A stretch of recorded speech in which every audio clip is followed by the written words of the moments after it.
Bismillahirrahmanirrahim. Chapter 1, that is about human organ systems. It is our 6th lecture in which mechanism of respiration will be discussed in detail. The corresponding SLO is describe the mechanism of respiration in humans. In our lecture 5, we discussed the first part of respiration mechanism, that was breathing. We discussed earlier that mechanism need two things to produce energy. Respiration actually an energy producing process which needs two things to produce energy: glucose and oxygen. Glucose comes from food through the process of digestion, while oxygen comes from air through the process of breathing. We have discussed until now that both processes. Now we see how these two things, glucose and oxygen, are utilized to produce energy. Our textbook page 13 and page 14 will support us in this regard. The topic 1.6.2, respiration in human and its mechanism, is our target topic. It will help us to achieve the SLO. First of all, we define the respiration in general. Respiration is actually an energy producing process. It is our common phrase that energy comes from food.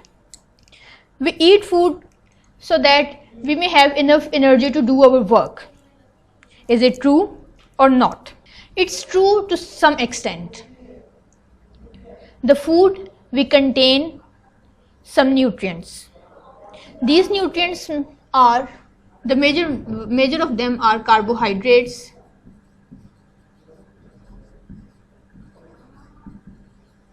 proteins, fats,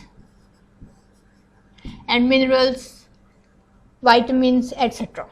But among all these, three are the major one. These nutrients are converted into their simplest form. Carbohydrates is changed into sugars, which contain glucose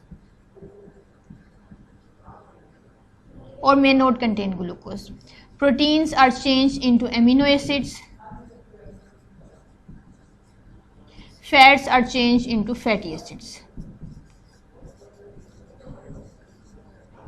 These are the forms that blood is able to absorb and transfer them to each cell of the body to produce energy. And the conversion of nutrients present in the food into their simplest form is processed by the digestive system. आप जानते हैं कि digestive system में small structures villus present हैं. Villus small finger-like projections हैं which are surrounded by blood vessels, a comprehensive network of blood vessels. So the nutrients absorbed in vessels are transferred to the blood cells. Blood cells क्या करते हैं? Blood cells इन nutrients को body के तमाम sales तक transfer कर देते हैं. सेल्स में माइटोकॉन्ड्रिया प्रेजेंट होते हैं जो इनकी फर्दर प्रोसेसिंग करते हैं. अब सेल में जाके ये तमाम nutrients, sugar, amino acids, fatty acids are changed into glucose. Carbohydrates तो अल्टीमेटली ग्लूकोज ही जाते हैं क्योंकि कार्बोहाइड्रेट्स एनर्जी प्रोड्यूसर्स हैं. प्रोटीन्स का कुछ पार्ट भी ग्लूकोज में चेंज कर लिया जाता है और फैटी एसिड्स का कुछ पार्ट भी ग्लूकोज में ट्रांसफर कर दिया जाता है. This glucose is then utilised by the cell in the process of respiration. The respiration process takes place in mitochondria of the cell. And as a result of respiration, energy is produced. So, the theory which we state in earlier that the food provide us energy is true to some extent, is true. But the mitochondria cannot produce energy through the process of respiration unless it receives oxygen that comes from air through the blood. In our respiratory system, here in the alveoli,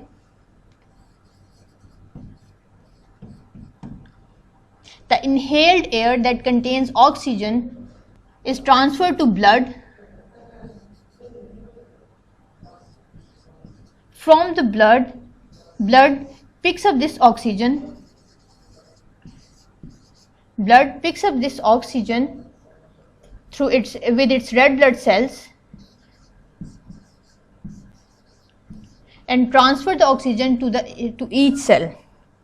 Here in the cell, mitochondria are present. Mitochondria utilize this glucose and this oxygen to complete the process of respiration, so that energy is produced, which afterward be utilized by our body to do the work. So the respiration process needs two things, glucose and oxygen. And as a result of respiration, we find energy. It is the energy actually that we use to do our work.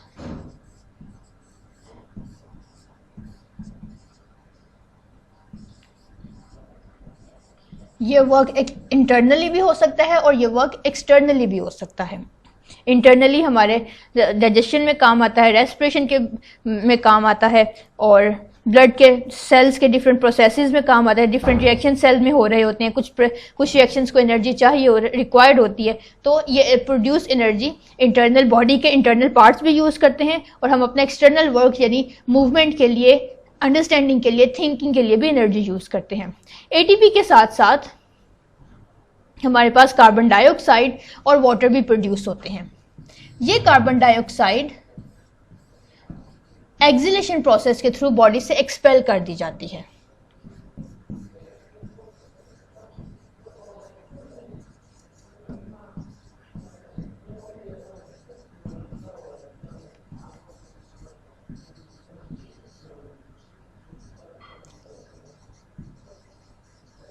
जैसे जैसे lungs में oxygen आई थी blood के through, इसी तरह ये carbon dioxide blood को provide की जाती है, ट्रांसफ़र कर दी जाती है, और ब्लड ये तमाम कार्बन डाइऑक्साइड लंग्स तक पहुंचाता है.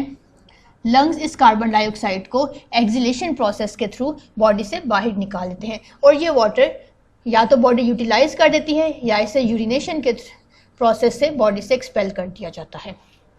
सो द रेस्पिरेशन का प्रोसेस अगर हम इसको एक इक्वेशन की फॉर्म में लिखें तो इस तरह से कंप्लीट होता है कि जिसमें ग्लूकोज और ऑक्सीजन मिलकर एनर्जी बनाते हैं, यानी एनर्जी प्रोड्यूस करते हैं, और इसके साथ साथ कार्बन डाइऑक्साइड और water as a waste products use की जाती हैं. हमने कहा कि ये कार्बन डाइऑक्साइड और वाटर वेस्ट प्रोडक्ट्स हैं, बाय प्रोडक्ट्स हैं. इसका मतलब ये है कि ये हमारा रिक्वायर्ड प्रोडक्ट्स नहीं थी, हमारी टारगेट प्रोडक्ट्स नहीं थी, बल्कि ये एक्स्ट्रा तौर पे मैन्युफैक्चर हो गई, लिहाजा इनको ये बॉडी से एक्सपेल करना ज़रूरी है. एक तरह से ये वेस्ट प्रोडक्ट्स भी हैं. सो अब आप अच्छे से जान चुके हैं कि रेस्पिरेशन का प्रोसेस किन स्टेप्स पर मुश्तमिल होता है और कैसे कंप्लीशन तक आता है. इस पिक्चर में इस प्रोसेस को बहुत अच्छे से समराइज़ कर दिया गया है कि फर्स्ट स्टेप था ब्रीदिंग, और इसके साथ साथ एलाइड स्टेप था डाइजेशन या ईटिंग. ईटिंग के प्रोसेस से ग्लूकोज आए और ब्रीदिंग के प्रोसेस से ऑक्सीजन आए. ये दोनों ग्लूकोज और ऑक्सीजन बॉडी सेल्स में जाके माइटोकॉन्ड्रिया में इकट्ठे होते हैं, और माइटोकॉन्ड्रिया में रेस्पिरेशन का प्रोसेस एक्चुअली पाया तकमील तक पहुंचता है. रेस्पिरेशन के प्रोसेस के नतीजे में हमें एनर्जी मिलती है, यानी एटीपी के 36 molecule. ATP is the name of energy that is produced as a result of respiration. ATP के 36 मॉलिक्यूल्स प्रोड्यूस होते हैं, और carbon dioxide as a by product produce होती है, जिसे बॉडी सेल्स लंग्स तक ट्रांसफ़र कर देते हैं, और फिर इसे माउथ के थ्रू बॉडी से एक्सपेल कर दिया जाता है. इसके साथ साथ वाटर वेपर्स भी बनते हैं. वो वाटर वेपर्स अगर बॉडी रिक्वायरमेंट से पानी एक्स्ट्रा हो तो यूरिनेशन के थ्रू एक्सपेल कर दिया जाता है, अदरवाइज इसे बॉडी के दूसरे रिएक्शंस में यूटिलाइज कर लिया जाता है. So it is the summary of respiration process. It will help you to understand further. Now here we can define the respiration process properly, which is, it is a process in which the cells of an organism produce energy by combining glucose and the glucose is obtained from digestive system as a result of digestion of nutrients contained in the food, and the oxygen comes from respiratory system, and the source of oxygen is air, resulting in the release of carbon dioxide and water, which are byproducts not required by the body, and energy in the form of ATP. This energy is then utilized by the body to do work, useful energy.